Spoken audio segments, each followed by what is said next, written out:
Here we are again. This is part 6 of 66 some odd horror movies that you may have heard of but never seen, or vice versa. So without any further ado, let's just get right started into this. First off, now in 1922, one of the first, if not the first, one of the greatest vampire movies of all time, Nosferatu, came out. It was a silent film, and it is a classic. It is a staple in the horror, in the annals of horror history. But personally, I prefer the 1979 version of Nosferatu, the Vampire, or Vampire, which is a Werner Herzog film. It stars Klaus Kinski, I can't talk this morning, as Count Orloff. And this is a very horrifying movie. Kinski really nails the character. And I didn't realize this till I just picked it up. It's rated PG, which is kind of odd because this is a scary ass movie. Just for the imagery alone in it. From the opening sequence of going through a crypt with all these skulls set in the walls and everything. It's a scary film, and I really enjoy it. And I think you would too if you haven't seen it. Probably already have though. Next up is a movie that came out, I said I wasn't going to do this, sit here and read the backs for the years. But it came out a few years ago. It's called Living Hell. It's a Japanese horror movie, and it is considered the Texas Chainsaw Massacre of Japanese horror movies, minus the chainsaws. You've got an insane family that are just doing what they do. It's written and directed by Shugo Fuji, a force to be reckoned with in Japanese cinema. And let's see, here's a little quote on the back: "Like Dead Alive, Cemetery Man, and Evil Dead 2, Living Hell is destined to become an underground gore classic." So there you go. The next one is a French film. It may have had slight success here in the States. I don't know about overseas, but the movie's called High Tension. It will scare the hell out of you. Literally. It's the best horror movie of the year, a must-see. What year did it come out? 2003. So it's a brilliant, terrifying shocker. One of the best in years. It's okay. I enjoyed it. It's got its moments. I wouldn't say it's like it scared the hell out of you, but it's worth watching. Now, next is a movie. Not an American release, but was big in America when it first came out, and it spawned another couple of movies after it. But in my opinion, this is the best of them. 28 Days Later. A lot of people didn't go see this. A lot of people didn't get it. It's not a zombie movie. It's an infected movie. But it's basically the same premise. You get bit or scratched or whatever by one of the infected, and then in a matter of moments you become one yourself, and it's just wild, rabid, horrifying creatures that you become. And it's original. It's, you know, we've all seen the Walking Dead type movies, but it's got a good plot. This movie kind of you watch about half of it, and then it turns into another movie. It's like a, I don't know. I don't want to go into it too much, but yeah, this is really worth checking out. 28 Days Later. Next is an American release. When it came out, it was kind of billed more like a comedy than it was a horror movie, but I don't see that other than the fact that David Arquette's in it. I guess that's the comedic factor.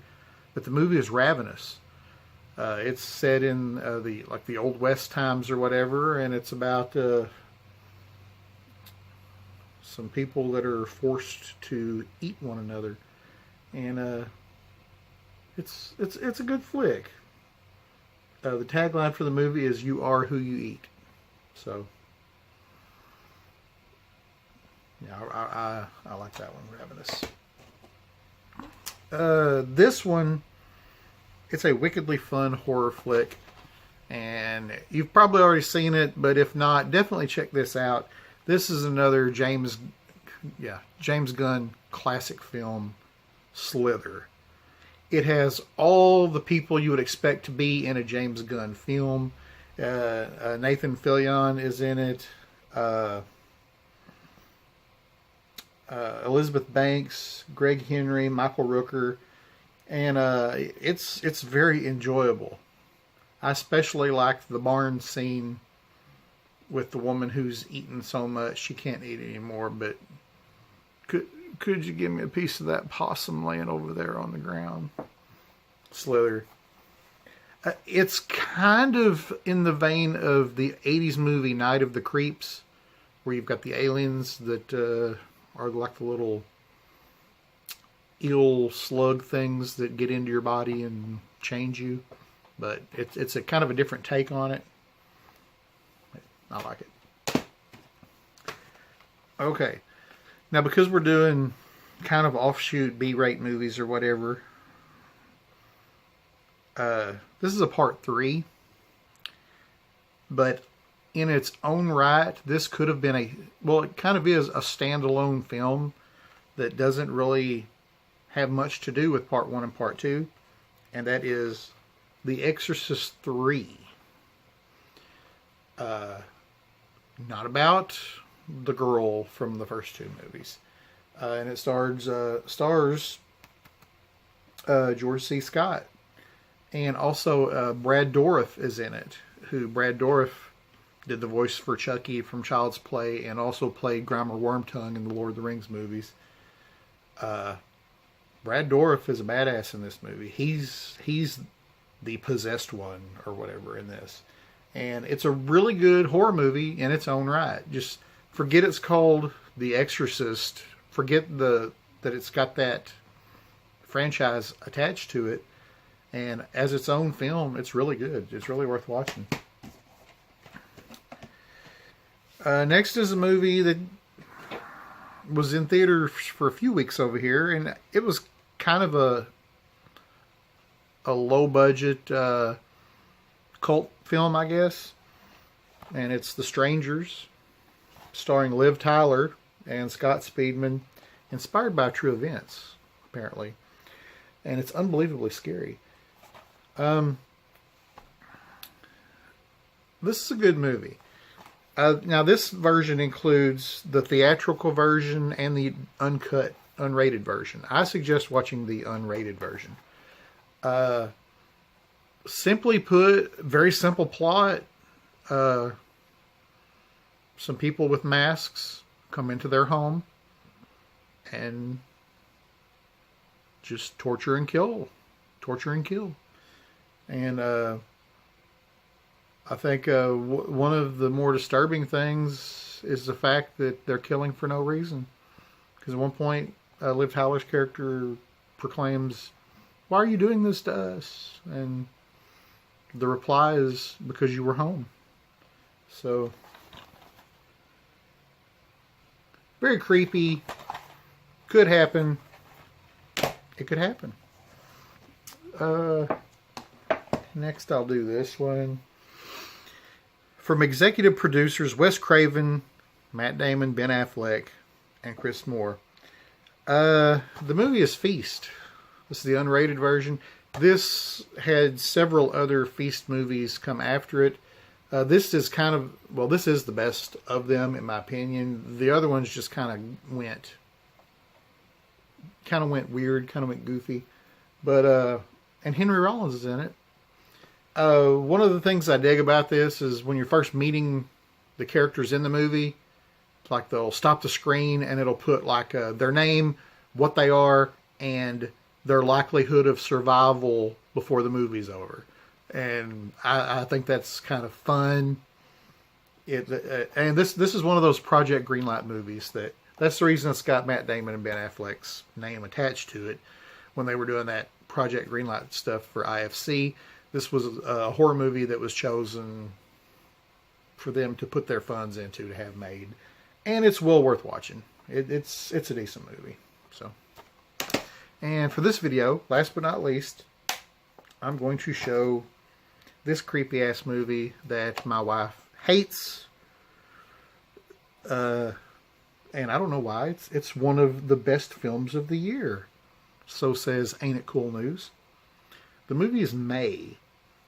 May never really fit in growing up, and she didn't really have any friends, so she made her own.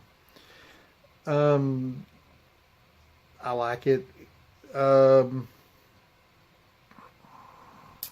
Wes Craven says it's startling, compelling, and truly original.